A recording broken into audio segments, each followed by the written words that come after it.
सिर्फ सच।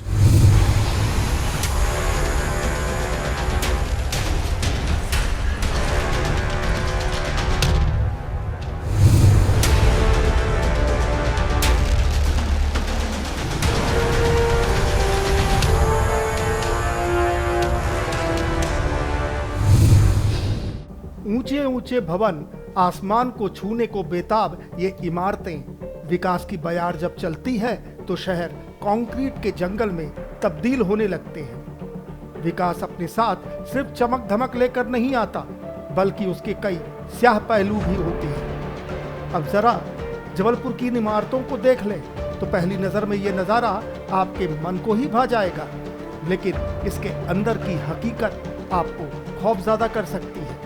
आए दिन जबलपुर में अग्नि हादसों की घटनाएं होती रहती हैं, लेकिन शहर के लोग इन हादसों से कोई सबक नहीं लेते। ऐसे हादसों से बचने के लिए अगर सेफ्टी मेजर की बात की जाए तो ऐसी बिल्डिंगों में नदारत ही नजर आती है। जरा इस आलीशान बिल्डिंग पर गौर फरमा लें। ये शहर का भाजपा कार्यालय है। कोई पार्टी कई सालों से सत्ता में हो तो उसका भवन इतना भव्य बने, इसमें कोई हैरानी की बात नहीं, लेकिन अंदर आग से बचने के कोई इंतजाम नहीं है। इसी तरह शहर को अग्नि हादसों से बचाने का जिम्मा उठाए नगर निगम के भवन में कोई भी इंतजाम नजर नहीं आएंगे। ये तो रही कमियों की बात, अब जरा कारण पर बात कर लें।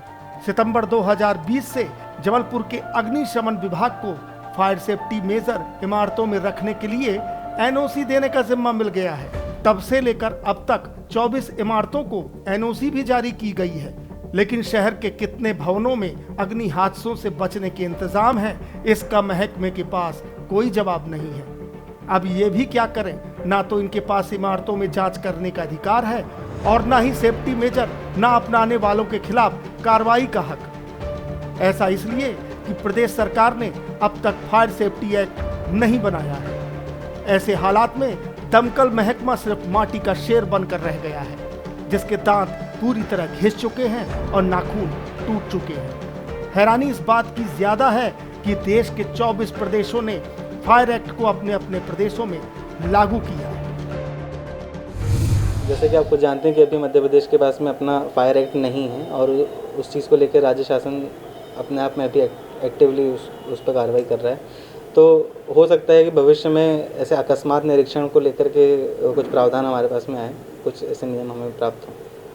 अवेयरनेस के बारे में तो मैं ये कहूँगा कि अभी फ़िलहाल की स्थिति में जबलपुर शहर के जो वासी हैं उनमें बहुत ज़्यादा अवेयरनेस नहीं है या किन केसेस में या कितने हाइट की बिल्डिंग्स में फायर एनओसी की रिक्वायरमेंट होती है, और उसके अकॉर्डिंगली हमारे पास में एप्लीकेशंस भी आ रही हैं। अभी वर्तमान अगर आप बात करें तो 28 सितंबर 2020 में डिसेंट्रलाइजेशन हुआ था फायर एनओसी को लेकर के, तो अभी तक के हम टोटल 24 फायर एनओसीज रिलीज़ कर चुके हैं अपने एंड से। वर्तमान में शिकायतों के आधार पर हमारे यहाँ से तो कार्रवाई होती हैं, जैसे कि अगर कोई शिकायत प्राप्त होती है तो उसके आधार पर हम जाकर पर्टिकुलरली जो ऑक्यूपेंसी है वहाँ पर चेक करते हैं कि उन्होंने फायर एनओसी ले रखी है या नहीं ले रखी है, या फिर उनके पास में प्रॉपर फायर सेफ्टी की प्रोविजंस हैं या नहीं है। मध्य प्रदेश हाई कोर्ट ने कुछ दिन पहले इस सिलसिले में प्रदेश सरकार से पूछा है कि fire and emergency service act बनाकर अब तक प्रदेश में लागू क्यों नहीं किया गया है।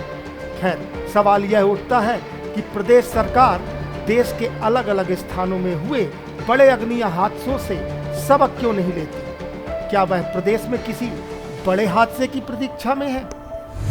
विनय न मानत जलधि जड़, गए 3 दिन बीत, बोले राम सकोब तब, भय बिन हो ही न प्रीत।